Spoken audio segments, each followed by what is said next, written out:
Hai guys, Rizky di sini.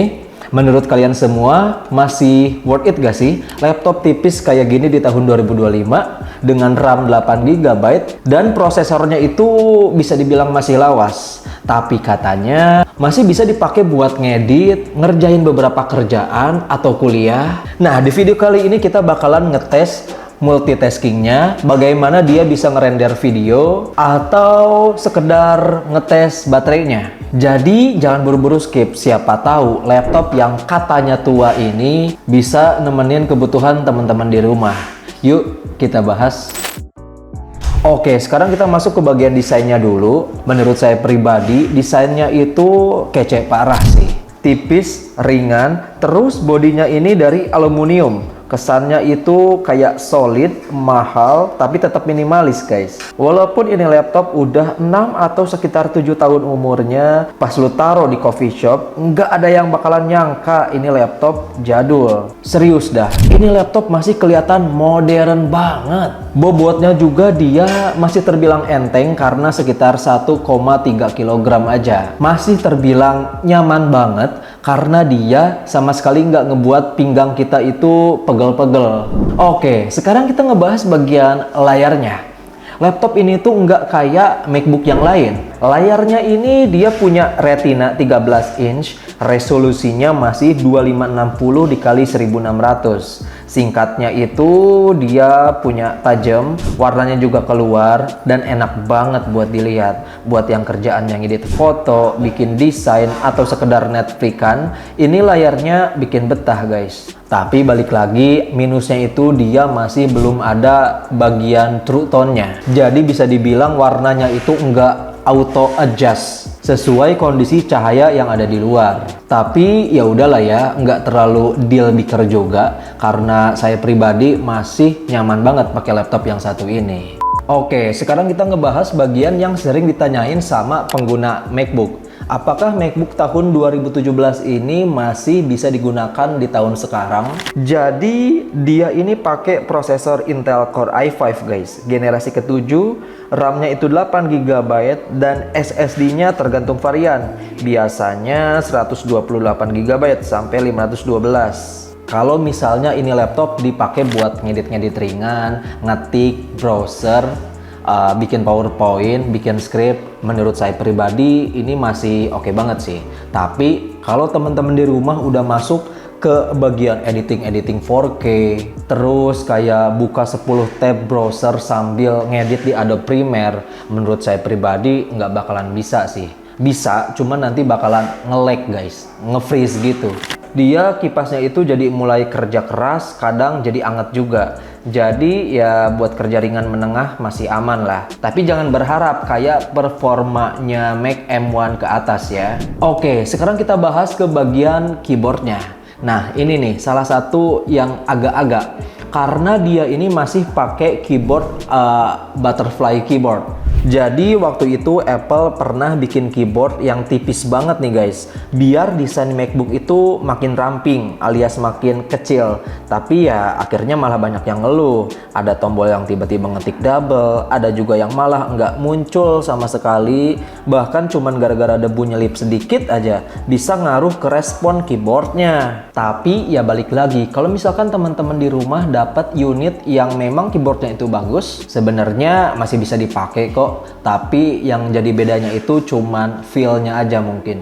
Terus bagian travelnya juga dia agak sedikit pendek, jadi kayak ngeganggu. Tapi ya balik lagi ke preferensi masing-masing ya. Ada juga kok beberapa pengguna MacBook yang suka sama keyboard modelan kayak gini karena dia bisa ngetik cepet. Tapi beda lagi nih sama bagian touchpadnya. Ini menurut saya pribadi juara banget guys. Bahkan sampai sekarang saya masih ngerasa touchpadnya MacBook ini tuh salah satu yang paling enak di dunia laptop. Multitouchnya itu smooth banget. Teman-teman bisa scroll, pinch zoom, swipe antar aplikasi, buka mission control. Semuanya bisa dibilang jalannya mulus, nggak pakai delay, nggak pakai drama, serius. Kalau lu udah pernah pakai trackpadnya MacBook, pindah ke laptop lain tuh kayak ngerasa downgrade gitu loh. Sekarang kita pindah ke bagian yang menurut beberapa orang ngerasa shock pas lagi baru pertama kali pegang MacBook. Ya, itu adalah portnya. Karena di portnya itu cuman punya 2 port USB-C di sisi kiri dan juga 1 jack audio di kanan. Udah, nggak ada USB biasa, nggak ada HDMI, nggak ada slot SD card juga. Yang artinya, ya teman-teman di rumah siap-siap aja pakai atau beli dongle. Kalau misalkan teman-teman butuh buat colok flash disk, terus buat colokin ke layar monitor, atau enggak colok mouse, atau enggak colokin keyboard, mau nggak mau teman-teman harus nyiapin adapter tambahan. Itu sih yang agak kurang ya sama MacBook ini. Tapi to be fair, USB-C ini juga serba bisa banget. Lu bisa pakai buat ngecas, transfer data, sambungin ke monitor 4K, bahkan bisa output audio digital. Jadi sebenarnya fleksibel banget, cuman ya tetap agak PR aja di awal-awal karena kita harus bawa konverter kemana-mana. Kalau misalkan kerjaan teman-teman di rumah berhubungan sama transfer file kayak fotografi, videografi, atau enggak mahasiswa yang sering pindahin file eksternal ke laptop, jadi ya mau nggak mau harus siapin 1 dongle. Oke, sekarang kita ke bagian baterainya guys. Buat ukuran laptop tahun 2017, daya tahan baterainya ini masih lumayan banget. Dalam kondisi normal, bisa tahan sekitar 8-10 jam buat kerjaan ringan kayak ngetik, browsing, atau nonton YouTube. Jadi kalau misalkan ngerjainnya itu di coffee shop atau lagi nongkrong, pokoknya teman-teman gak usah panik kayak bawa-bawa colokan tambahan gitulah. Tapi kalau misalkan kalian ngerjainnya itu beberapa kerjaan berat, kayak contohnya Photoshop, terus Adobe Premiere, Adobe After Effects, ya itu pasti memakan banyak banget nih buat baterai. Dan kalau misalkan kalian mau beli MacBook ini second,